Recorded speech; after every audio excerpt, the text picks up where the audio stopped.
Mari pada hari ini kita masuk pada pasal yang ke-17 di dalam kitab Amsal. Tetapi saat pagi hari ini saya dan Bapak Ibu Saudara kita akan bersama-sama membaca di ayat yang ke-22.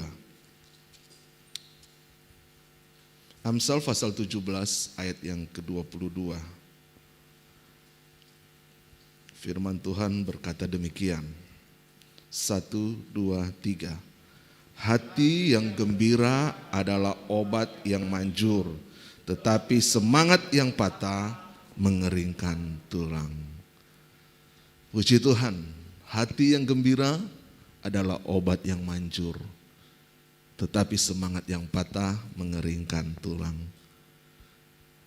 Bisa lihat kiri kanan lalu beri senyum walaupun gak kelihatan mulutnya.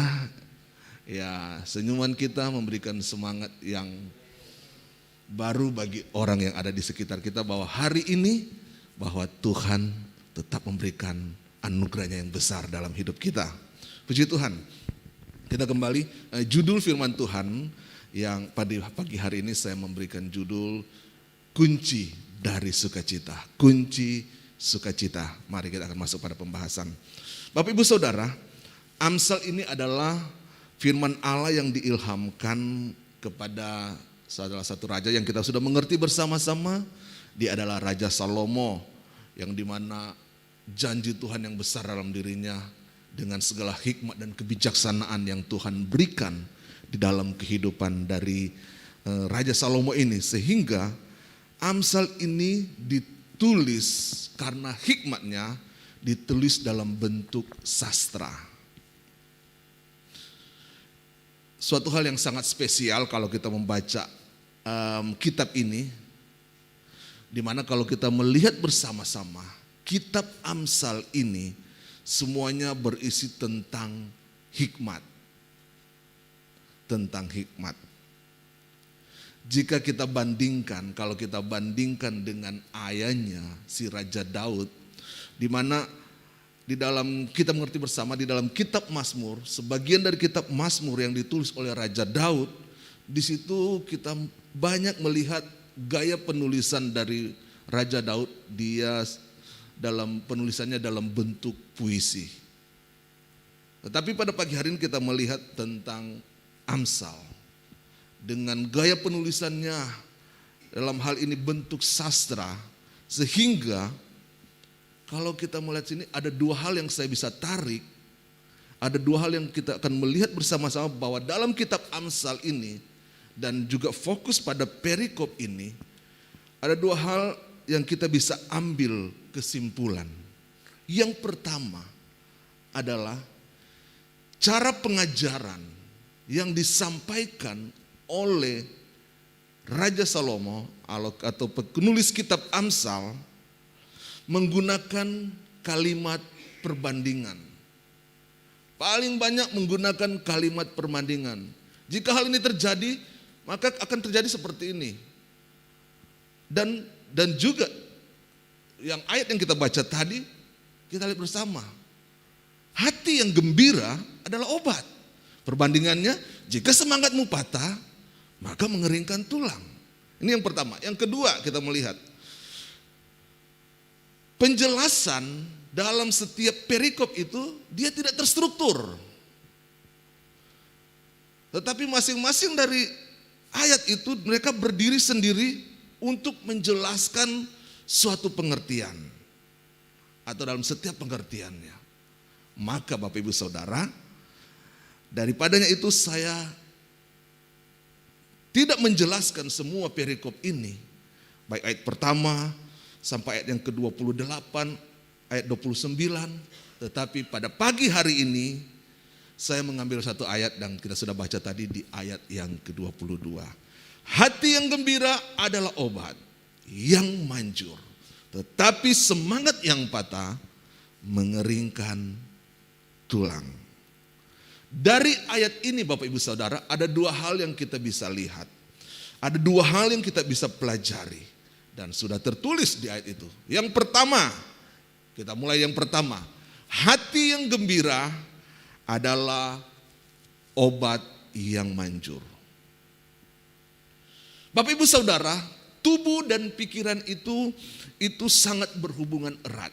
Baik tubuh kita, pikiran kita itu sangat berhubungan, terikat satu dengan yang lain. Sehingga ketika salah satu organ tubuh mengalami masalah, maka yang lain juga ikut merespon. Siapa yang pernah ketusuk jarum tangan kiri, lalu tangan kanan atau seluruh badannya nggak terasa sakit? Kalau hal itu terjadi, maka kita perlu ke rumah sakit, bertanya dengan tubuh kita ini. Saling terhubung, ada respon dari organ yang lain. Begitu juga dengan pikiran kita, Bapak Ibu Saudara. Kondisi pikiran itu sangat berpengaruh dengan kesehatan dari diri seorang. Jadi bagaimana dengan pikirannya saat ini, itu bisa mempengaruhi dengan kesehatan dirinya saat ini. Dan mengertilah hal itu tidak banyak diketahui. Mengertilah bahwa hal itu tidak banyak disadari oleh orang tersebut. Atau dalam diri kita sendiri. Seringkali itu kita tidak sadari. Dengan kita banyaknya pikiran, kita tidak sadari itu sudah mempengaruhi hidup kita. Bapak Ibu Saudara, banyak penyakit yang dialami oleh setiap manusia itu dikarenakan pikiran kita. Atau dengan kata lainnya adalah depresi. Kenapa Bapak Ibu Saudara? Karena kesedihan yang kita alami. Pertama, kecemasan yang sering terjadi di dalam kehidupan kita. Ketidakpuasan yang kita terima dalam hidup kita. Bahkan penyesalan-penyesalan yang melingkupi hidup kita ini. Bahkan ada rasanya bersalah dalam hidup kita. Itu semua akan mempengaruhi pikiran kita, membuat kita depresi. Dan di mana Bapak Ibu Saudara, hal ini, pikiran ini atau semua yang saya katakan tadi itu akan mempengaruhi juga kesehatan kehidupan manusia atau saya dan saudara jika hal ini terjadi. Jika hal ini terjadi Bapak Ibu Saudara, hasil dari semuanya maka bisa membawa penyakit. Dan bahkan bisa dikatakan membawa kematian bagi orang yang menderita hal tersebut. Sakit yang sering diderita Bapak Ibu Saudara, sakit yang sering diderita oleh setiap orang seringkali itu dihasilkan dari pikirannya. Yang saya katakan tadi dengan kecemasan, ketakutan, ketidakpuasan dan lain sebagainya. Tetapi juga banyak kondisi yang dimana orang yang sakit tidak mengalami kesembuhan total. Jadi ketika depresi itu juga menimpa hidupnya, mengalami sakit dan juga kondisi sakit yang lain, dan orang-orang ini tidak mengalami kesembuhan total di dalam kehidupannya, itu juga karena disebabkan oleh di mana pikirannya tidak terkontrol. Atau dengan kata lain, ada yang dikelola di dalam pikirannya sehingga sakitnya ini bukan menjadi sembuh, tapi tetap dia mengalami sakit. Tetapi Bapak Ibu Saudara, banyak orang juga yang divonis oleh dokter bahwa kamu punya sakit seperti ini, kamu punya sakit dengan kondisimu seperti ini. Tetapi kenapa dia mengalami perbaikan dalam kondisi hidupnya? Kenapa dia mengalami pemulihan-pemulihan dan dia menjadi sembuh dalam hidupnya? Itu karena juga di mana pikirannya bahwa ia akan mengalami kesembuhan. Jadi dengan kata lain bahwa pikiran itu mempengaruhi untuk pemulihan hidup dari orang tersebut. Dan hari ini Bapak Ibu Saudara, hari ini ada resep dari firman Tuhan untuk hidup kita. Ada kunci untuk kesehatan hidup kita yang firman Tuhan tunjukkan. Yaitu hati yang gembira adalah obat. Obat untuk kesembuhan hidup kita. Hati yang gembira. Kalau kita melihat di dalam versi The Amplified Bible, saya terjemahkan dalam bahasa Indonesia, di situ mengatakan, hati yang gembira adalah obat yang manjur dan pikiran yang ceria memberikan kesembuhan. Pikiran yang ceria memberikan kesembuhan. Amsal memberikan solusi dalam hal ini.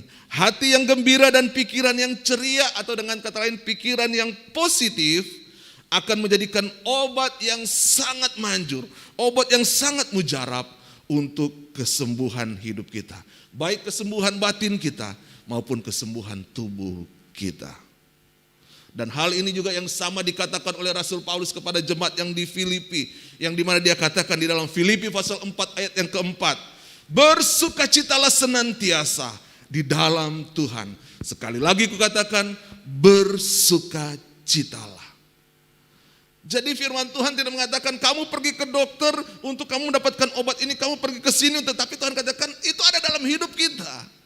Hati yang gembira itu obat yang manjur. Jadi dengan kita bersukacita itu akan memulihkan hidup kita. Pertanyaannya Bapak Ibu Saudara, pertanyaan adalah kenapa kita harus bersukacita senantiasa? Kenapa kita harus bersukacita? Karena dengan sukacita yang keluar di dalam hati kita ini, itu akan terpancar keluar. Itu akan keluar dalam hidup kita, mempengaruhi jiwa kita dan tubuh kita. Sekali lagi, di dalam ini akan keluar untuk mempengaruhi jiwa dan tubuh kita. Apa itu yang di dalam? Adalah sukacita. Sukacita itu bukan kesedihan. Firman Tuhan katakan bukan kesedihan, tapi sukacita itu harus keluar dan mempengaruhi jiwa kita. Dengan kita bersukacita, itu akan menandakan Bapak Ibu Saudara, hati kita terkontrol. Dengan sukacita itu menandakan bahwa hati kita dalam kondisi yang baik. Kita bisa koreksi diri kita saat ini. Apakah kita ada sukacita atau dalam kesedihan saat ini? Ingat, sukacita itu akan mengontrol hidup kita. Mengontrol dan menunjukkan bahwa kondisi hidup kita ini baik. Jika kondisi hati kita baik, Bapak Ibu Saudara, itu sangat mempengaruhi, saya katakan itu sangat mempengaruhi kepada jiwa kita. Itu sangat mempengaruhi kepada tubuh kita. Sehingga apa yang dihasilkan oleh jiwa, pasti akan mengeluarkan hal-hal yang positif. Jadi hati yang bersukacita akan mempengaruhi jiwa kita, dan jiwa ini akan menghasilkan hal-hal yang positif. Kenapa? Karena di dalam jiwa ada pikiran, perasaan, perkataan, dan kehendak atau perbuatan, tindakan manusia. Maka dengan kata lain Bapak Ibu Saudara, setiap pikiran kita, di mana pikiran kita mengelola hal yang positif, setiap perkataan kita, di mana perkataan kita mengeluarkan perkataan yang positif, setiap kehendak kita, setiap tindakan kita, setiap perbuatan kita, di mana perbuatan kita yang baik, semuanya itu bisa terjadi kalau hati kita bersukacita. Matius pasal yang ke-12 ayat yang ke-34 bagian B menjelaskan begini.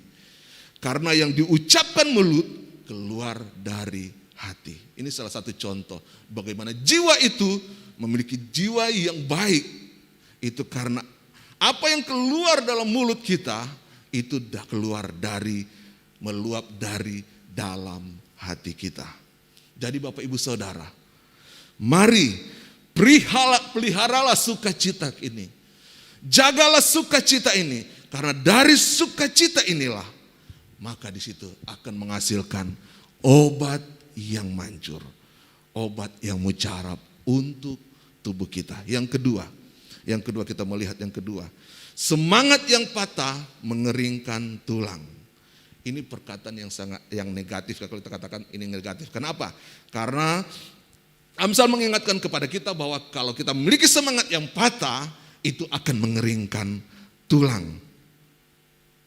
Bagaimana Bapak Ibu Saudara merasakan kegembiraan itu dalam hidup ini? Apakah kita merasa gembira itu karena kita memiliki harta yang banyak?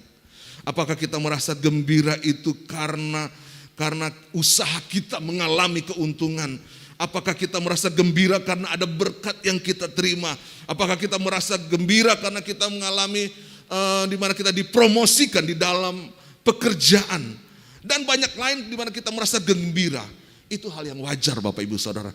Itu hal yang wajar yang datang dalam kehidupan manusia dengan kejadian-kejadian yang di mana itu membuat kita senang. Tetapi pertanyaannya Bapak Ibu Saudara, apakah kita, Bapak Ibu dan saya, di mana kita tetap bersuka cita ketika kita menghadapi masalah. Kita tetap bersuka cita ketika ada beban berat dalam hidup kita. Kita tetap bersuka cita kalau di mana usaha kita mulai menurun. Apakah hal itu kita alami? Apakah itu bisa terjadi di dalam kehidupan kita? Berhati-hatilah Bapak Ibu Saudara. Mari ingatlah, sebab semangat yang patah itu akan mengeringkan tulang. Itu akan mengeringkan tulang. Contoh Bapak Ibu Saudara, pertempuran Raja Daud dengan Goliat, yang dimana kita melihat kemenangan Raja Daud itu terjadi kenapa? 40 hari bangsa Israel, di mana siang dan petang itu di mana Goliat, dia dalam hal ini menantang bangsa Israel dengan segala perkataannya, dengan segala kekuatan yang dimiliki oleh Goliat dan tentara-tentaranya. Sehingga hal itu membuat semangat yang patah bagi bangsa Israel. Raja saat itu Raja Saul. Akibat dari hal itu seluruh rakyat, seluruh tentara-tentara Israel, bahkan Saul, mereka mengalami ketakutan. Akibat semangat yang patah itu, mereka mengalami ketakutan. Hal yang sama dalam hidup kita Bapak Ibu Saudara. Hidup kita memang tidak semua mengalami kesenangan. Hidup kita ini tidak semua sangat mudah untuk kita lakukan. Penderitaan dan tangan pasti kita alami dalam hidup ini. Tetapi hal itu jangan membuat kita mengalami semangat yang patah. Hal itu jangan membuat kita kehilangan semangat. Sebab apa? Sebab orang yang kehilangan semangat sesungguhnya seperti dikatakan, kita lihat kisah tadi Raja Saul dan bangsa Israel. Mereka seperti kalah sebelum berperang. Kehilangan semangat, kita seperti orang yang kalah sebelum berperang. Amsal 18 ayat 14 berkata demikian. Orang yang bersemangat dapat menanggung penderitaannya, tetapi siapa akan memulihkan semangat yang patah? Orang yang bersemangat dapat menanggung semua penderitaannya, dia bisa pikul semuanya. Tetapi pertanyaannya, siapa yang dapat memulihkan semangat yang patah? Bapak Ibu Saudara yang kasih dalam Yesus Kristus, dalam hidup ini setiap orang tidak lepas dari masalah. Saya percaya tidak semua tidak lepas dari masalah. Ada pergumulan di dalam kehidupan kita. Tapi hari ini Bapak Ibu Saudara, hari ini bagaimana kita menyinggapi masalah itu? Hari ini bagaimana kita mengambil jalan keluar dari masalah itu? Apakah kita mengambil jalan keluarnya dengan menggerutu? Apakah kita menyikapinya itu dengan kita bersungut-sungut kepada Tuhan? Apakah kita menyikapi itu dengan kita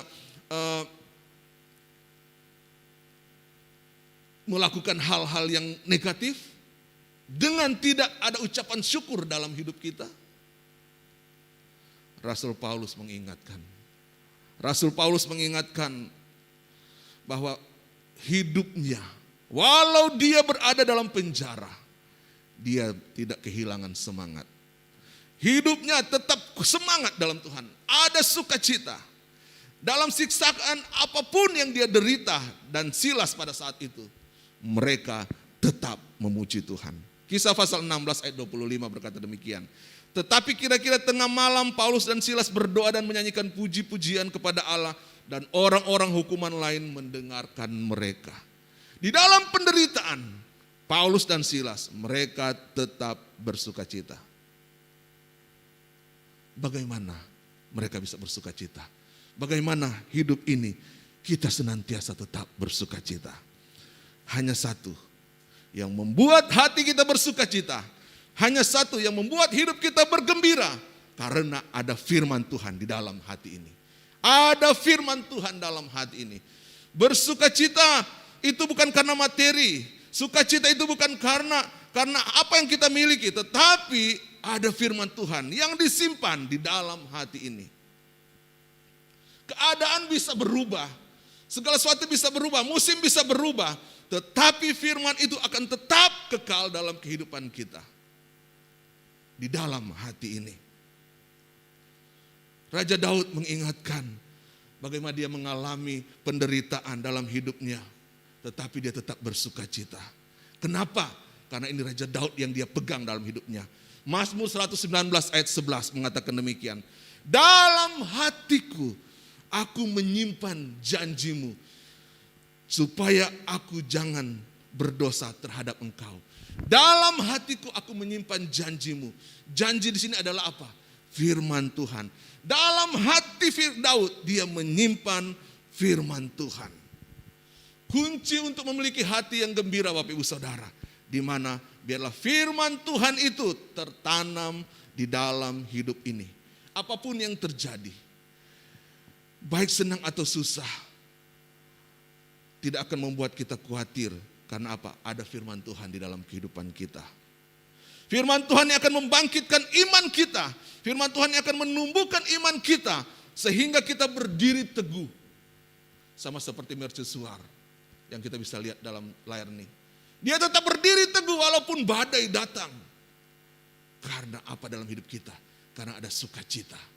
Ada firman Tuhan yang tertanam dan menghasilkan sukacita dalam hidup kita. Mari Bapak Ibu Saudara.